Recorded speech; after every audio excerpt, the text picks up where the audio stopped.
Good morning, good afternoon, and good evening. Welcome to the Crazy Hat Chemist. So today we are doing another video here, and let's see which one we're going to cover here. This video today is called what? It is Nuclear Chemistry Worksheet GC1. All right, fantastic. That's what we're going to do today. And so before you watch this video, make sure that you watch the previous video that is atomic structure worksheet GC1, and that will give you the standard nuclear notation, which is actually very important here for this video. So let me just give you that standard nuclear notation. That's A, X, and Z here. Okay, so let's figure out what all these mean here as a quick little review. A is the mass, and mass, M-A-S-S, that is the sum of the protons and the neutrons. And Z, that's the atomic mass. And the Z is the atomic number. And that's equal to the number of protons, okay? So if we were to take the difference between the A and the Z, we're going to get the number of neutrons. And that's very critical that you understand that before carrying on with this video here. All right, and that is delineated and described in the previous video of this unit, and that is Atomic Structure Worksheet GC1. All right, so make sure that you watch that prior to actually continuing on here. That's critical.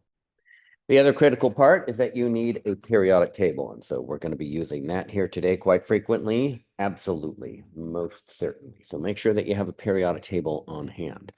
All right, so what we're going to do is we are going to find uranium-238. And we're going to find uranium on our periodic table. That's actually critical to this. And 238 is the mass. So this number here is the mass. And again, if you were to watch the previous worksheet, that will be critical in understanding that. Okay, and so this uranium-238 is the mass, so we should be able to find on our periodic table the element uranium that has a mass of 238. And how we do that is just as a quick little reminder here. The number in yellow is called the atomic number, and the periodic table is organized according to atomic number. That's a 1, there's a 2, 3, 4, 5, 6, 7, 8, 9, 10, 11, 12, 13, 14, 15, 16, 17, 18, 19, 20, 21, 22. Well, I'm not going to go through all 118 of them, but certainly you understand that those top numbers are the atomic numbers. Then 101.1.01, 4.00, 6.94, 9.01, 10.81, 12.01, 14.01, 16.00, 19.00, 20.18, 22.99, 24.31, 26.98. Those numbers that I've just highlighted there are the masses. So these top numbers, let me zoom in on that, are the atomic number. These bottom numbers here is the atomic mass. Actually, it's the average atomic mass of all the naturally occurring isotopes of that particular element. That's what that is. So hopefully that makes sense for you. So having said that, this atomic number is equal to the number of protons, and this atomic mass is the sum of the protons and the neutrons for the naturally occurring isotopes. And we just went over that on the previous worksheet. So what we're looking for here is uranium-238. It has a mass of 239. So this is a particular isotope because it's a whole number. But what we will find on the periodic table is not a whole number. We will find a mass that's approximately 238. So really what we're looking for is a number that is really, really close to that 238. We did find that 238.03, That is uranium. It has a symbol of a U. So we're going to write that down. So we're going to write U just like that. That is replacing the X here. Okay, and then it has a mass of 238. So that's 238. There's the mass right there. I'm writing it in standard nuclear notation.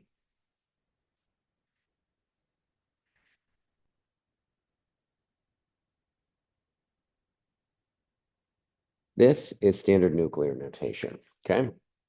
Now what we need to find is the atomic number. And since we found that element, uranium, it has an atomic number right here of 92. So 92 is the atomic number here for uranium, 92. Perfect. So that looks great so far. Now what we need to do is we need to look at the rest of this problem. The rest of this problem says it undergoes alpha decay.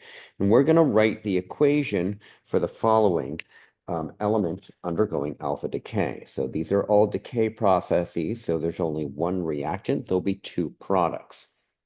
What we need to know is the symbol for the alpha. There is the symbol for the alpha. We need to know the numbers associated with alpha decay. And that is a 4 and a 2. All right. Perfect so far. So it's a decay. And now in this next space, I'm going to write an AXZ, that's standard nuclear notation. And hopefully you see that this is a very, very simple mathematical problem here. And so it's going to be 238 is equal to, and that's effectively what this arrow is. So I'm going to put this equal sign right there, is equal to 4 plus what number? So I need to figure out what this number is here. And hopefully this doesn't make your head spin here very much, but what number plus 4 equals 238, or 238 minus 4 is equal to what? 234. 234. So that mass of the new isotope after alpha decay is 234. Now we're going to do the same kind of thing here, and that is this 92 is equal to 2 plus what number? And that number is going to go right there. That will be my Z. So 92 is equal to 2 plus what number? Or 92 minus 2 is equal to 90. So you can verify this and double check. And this is one thing that you absolutely need to do, is you need to double check your work every single time. 90 plus 2, that's equal to 92. Check. That correct? That is correct. 234 plus 4, that's equal to 238. Check. That is correct. All right, now what we need to do is find out what the X portion of this is. And so we're going to look up atomic number 90 on our periodic table. That shouldn't be so bad. We're going to find atomic number 90. There it is. That is thorium, and the symbol for it is a capital T, lowercase h. So that is TH, just like that, thorium. It's as simple as that. Hopefully that makes sense for you. All right, so let's do a few more of these problems, and it shouldn't be so bad. Okay, so what we're going to do is we're going to start off with thorium-234 this time. So I'm going to write TH. I'm going to write 234. Now we just found thorium, but just in case, we're going to look on our periodic table. We're going to find a mass that is close to 234. Now thorium does not have an average mass of 234, but its average mass is pretty close to it. It is 232.04. So that's where we're looking on our periodic table. We don't find something that's actually 234, so it's pretty close, but that's what we're looking for, is thorium. So that is a TH, and it has an atomic number of 90. This particular isotope has a mass of 234, so that's why that's there. The atomic number, the number of protons, is 90, that's why that's there. And this undergoes what's called beta decay. So what is beta decay? That is the next thing. Beta decay is written as a beta symbol. It's a B with a tail on it. And the numbers are 0 and -1. So it has a mass of 0 and it has a charge of -1. That's what that is right there. So again, what we're going to do is something very similar to what we did on the top one. We have 234. That is equal to, that's an equal symbol. And that's equal to 0 plus what number? What number is right here? So what number plus 0 equals 234? Well, 234 plus 0 equals 234. So that is the mass. Then what we need to do is figure out the atomic number. So 90 is equal to -1 plus what number? And so just double check your work on this one here. So that would be 91. So 91 plus -1, that is equal to 90. So that checks. Now what we're going to do is we're going to look up 91 on our periodic table. We need to find element number 91. Element number 91, which is atomic number 91, is protactinium. That's Pa. So I'm going to write capital P, lowercase a, capital P, lowercase a. There we go. Looking fantastic. So just so that you know, alpha decay, which this is the symbol for alpha here, alpha decay is really a helium nuclei. And then beta decay is really an electron. There's alpha, beta, and then there's gamma decay. And gamma decay really doesn't change, and I'll give you an example of that maybe towards the end here if we don't have one of those. So let's do our next problem here.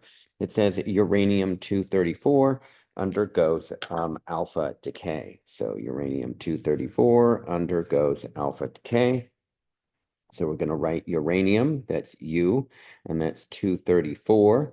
And we already found uranium on our periodic table before, but that's 92 for its atomic number. Now you should see that this time uranium is 234 instead of 238. That means this 234 is a different isotope of uranium. Since the atomic number goes along with the symbol, that 92 and that symbol of U are corresponding together. It undergoes what's called alpha decay, and you just have to flat out memorize the symbol and the numbers, the 4 and the 2. That will remain consistent always. And then it's 234 is equal to what number? 4 plus what number? Or 234 minus 4, that would be 230. And then it's 92 is equal to 2 plus what number? And it's 92 minus 2, that would be 90. We're going to look up element number 90 on our periodic table. We have done this already before. Element 90 is thorium. So that's going to be a TH, just like it was before. Okay, thorium. And you should see this time here, we had thorium-234 before. Now we have thorium-230. That's okay. These are two different isotopes of thorium. All right. Our next problem here is radon-222 undergoes what's called alpha decay. Another alpha decay example. Okay, so radon-222. So we're going to find the element that is radon, and it has a mass of 222. There's a mass of 222, that is radon, it is Rn, and the atomic number for radon is 86. That's right there on our periodic table. Hopefully that's not too bad. So we're going to write Rn, it's 222 right there, and it's element number 86. And radon is going to undergo alpha decay. So again, the symbol, that's the little alpha symbol, a 4 and a 2. Circle that. And then it is 222 minus 4. That's 218. You should double check this. 218 plus 4, that's equal to 222. That's hopefully okay. 86 is equal to 2 plus what number? And 86 minus 2 would be 84. I'm going to look up L84 on our periodic table and see if I can find that element. And here it is. 84 is polonium. And that's what we need. So 84, polonium, PO. Perfect. All right, looking good. The next one is going to be polonium-218 undergoes alpha decay. Polonium 218 undergoes alpha decay. So let's see if we can write that one down. We just wrote down polonium. That's PO. That's 218. We found that on our periodic table. It has an atomic number always of 84. So that doesn't change if it is polonium. That's 84. And this is going to undergo alpha decay. That's a 4, a 2, and the alpha symbol. Notice that that doesn't change if it's alpha decay. So 218 minus 4 is going to be 214. And then 84 minus 2 is going to be 82. So I'm going to have to find 82 on our periodic table. And what element is that? 82 is Pb for lead. All right, perfect. That's Pb for lead. Now notice that this 214 is not corresponding to what's on the periodic table, because what's on the periodic table is an average of the naturally occurring isotopes. You need to watch the previous video on that. As well as this polonium 218 does not match with this polonium 209. Again, this is a particular isotope. The next one here, it says lead 214. We just did lead, that's Pb, that's 214, and it has a atomic number of 82, undergoes what's called beta decay. So beta decay would be the beta symbol, a 0 and a -1. And now it is 214 is equal to 0 plus what number? That would be 214. And then 82 is equal to -1 plus what number? That would be 83. So now I'm going to look up element number 83 on our periodic table. Let's see if we can find that. That is right here. That's element number 3. That's Bi for bismuth. Like, hey man, it's none of your bismuth. Okay, all right. That's a good chemistry joke. All right, so I'm going to add one more thing here, and this one problem, I'm going to say we have iodine 125. Iodine 125, it is element number 53, and we're going to say that this undergoes gamma decay. I have not included a gamma decay here, but I'm going to write the symbol for gamma decay. There's gamma, and it has a mass of 0 and a charge of 0. So what do you get on the product side? The same thing, iodine 125. Notice that that doesn't change. I will say that this isotope has lower energy than this previous isotope. That's what that is. This is a separate, entirely separate example there. All right. Okay, fantastic. That's the first half of this worksheet. We have 5 more problems to do, and let's see if we can knock these 5 out. All right, so I'm going to slide this on up here. And oh, before we do that, we do need a word by our sponsor. Today's sponsor of the video here that you are watching is the Crazy Hat Chemist. That is me, myself, and I. I hope you're learning some chemistry from me. That's very important. I greatly appreciate you subscribing to my YouTube channel, passing it on to your friends who are in your chemistry classes, and I hope that you're learning something. So greatly appreciate your time, and I will see you for the second half here. Here we go. Let's slide this on up and see what we can do. So for the second half of this worksheet here, we have a few problems. It says, Number 7, the nuclear reactions that take place in the nuclear reactors of power plants are either fission or fusion reactions. And the answer is fission. That is right there, fission. It has 2 S's. Nuclear reactors or of power plants, that's right there. Nuclear fusion is what takes place in the sun. True or false? That is fusion. You're combining effectively hydrogen and hydrogen, or hydrogen and helium, or helium and helium, and you're making heavier and heavier isotopes. That is most certainly true. All right, looking good so far. Hopefully everybody's happy there. All right, our next problem here is number 9. Atomic bombs are uncontrolled chain reactions of nuclear fission. Is this true or false? And the answer is this is true. Okay, that's a fission reaction, and that is splitting. Do you see the 2 S's in fission? That is actually splitting, and fusion is combining things together. So we have no controlled fusion on the planet Earth that we have controlled fusion. We have uncontrolled fusion, and that would be a bomb. That'd be like the hydrogen bomb. But we do have controlled fission reactions. Okay, all right. All right, then our next and last two problems are 10 and 11. It says, how much uranium-238 will remain of a 50-gram sample after 5 half-lives? So what we're going to do is we're going to do a little table here, and hopefully this will make sense for you. We're going to do a nifty little table here. So we're going to say amount and number of half-lives. Okay, so the amount that we're starting with is what? That is 50 grams. So 50 grams is what we're starting off with. And this is 0 half-lives at this moment in time. Okay, so after 1 half-life, we're going to get the next amount. And how do we get the next amount? We divide by 2. So we're going to take this 50, we're going to divide by 2, and we're going to get 25 grams. So at 1 half-life, starting with an initial mass of 50 grams, and 1 half-life, we're going to have 25 grams. Okay, let's do the next one.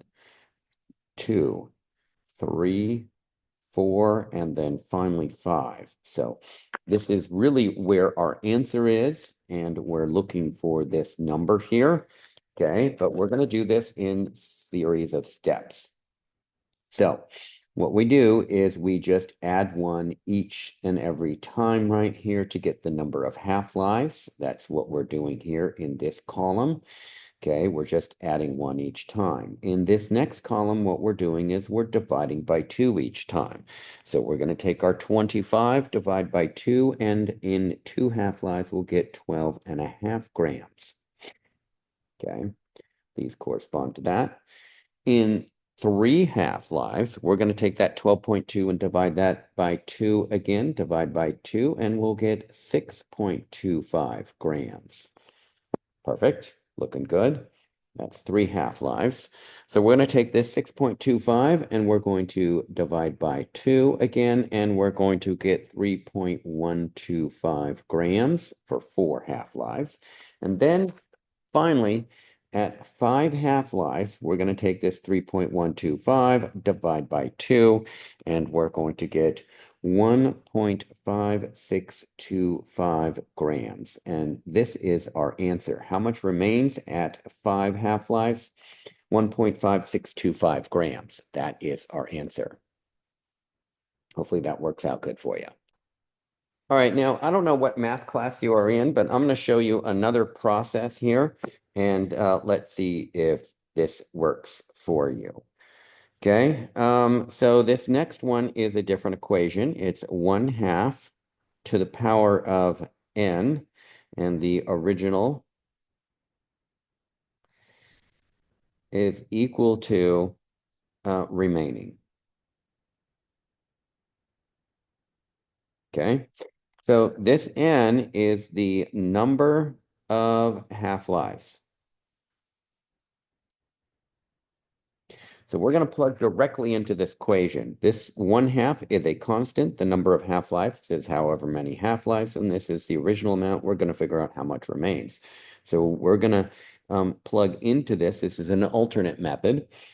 1/2 to the number of half-lives, and in this case, it is 5 half-lives, times the original amount, that's 50 grams, and that's going to equal the, hopefully this 1.5625. So we're going to take in our calculator 1/2, and that is 0.5 to the power of 5.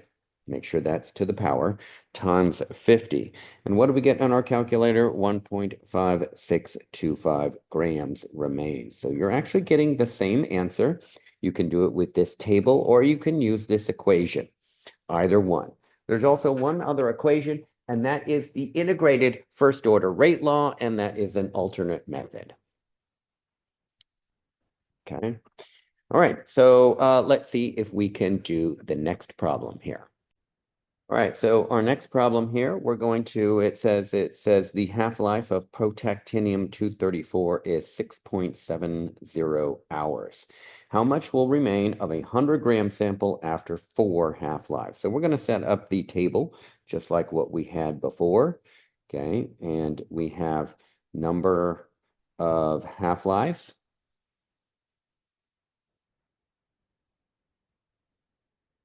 Let's slide this on up just slightly. There we go. Number of half-lives and amount. So the amount that we start off with is 100 grams exactly, and that is at 0 half-lives. So in 1 half-life, so we're adding 1 in this column, and then here we're dividing by 2. In 1 half-life, how much will remain of this 100-gram sample? It will be 50 grams. Okay, then we're going to add 1 again, and we're going to get 2 half-lives, and then we're going to divide this by 2 again, and we're going to get 25 grams. That is at 2 half-lives. Then what we're going to do is we're going to add 1 again. That will be 3 half-lives, and that will be 12.5 grams after dividing by 2. Hopefully you see that the pattern here is pretty simple here. Okay, it looks like we have 1 more to do. We're going to add 1 more in this final column here. And then we are also going to divide this by 2, and we're going to get 6.25 grams. And so how much remains at the number of half-lives is 4. How much remains is 6.25 grams of an original amount of 100 grams. All right, let's see if we can use the alternate method, and that is 1/2 to the power of the number of half-lives times the original amount will equal the amount remaining. So we're going to plug directly into this. This 1/2 is a constant. And then the number of half-lives in this case is 4 half-lives to the power of 4. The original amount is 100 grams. So I'm going to plug that right into there. And now I'm going to solve for this amount remaining. So that is 1/2 to the power of 4 times 100. And that will equal 6.25 grams. And lo and behold, not surprising, these are the same correct 2 answers. All right, we're going to do one more bonus problem on this one here. And that bonus problem is, how much time does this actually take? And so what we can do is we can add another column here to this whole process here. And this is time. And this would be total time. And so what we're going to do is the half-life is 6.7 hours. So at time 0, that is 0. In 1 half-life, it will take 6.70 hours. So good on that. All right, now what do we do in this column here? We are going to add 6.70 hours for every single time. So how long will it take for 2 half-lives? That will be 13.4 hours. To get the next column, we're going to add 6.70 hours again every single time. And so how long will it take for 3 half-lives? That will be 20.1 hours. We're going to add another 6.70 hours here to get this finally the 4 half-lives. And that will take a total of 26.8 hours. So that's the bonus question for you here. So how long will this 4 half-lives take? It will take 26.8 hours. I am the Crazy Hat Chemist. I'm hoping that you're learning cool chemistry here, actually real chemistry, not just cool chemistry, but real chemistry. This is the place to go. Thank you very much. Appreciate your time as always. And please subscribe, like, and make sure that those comments go out of control. Thank you very much. Bye for now.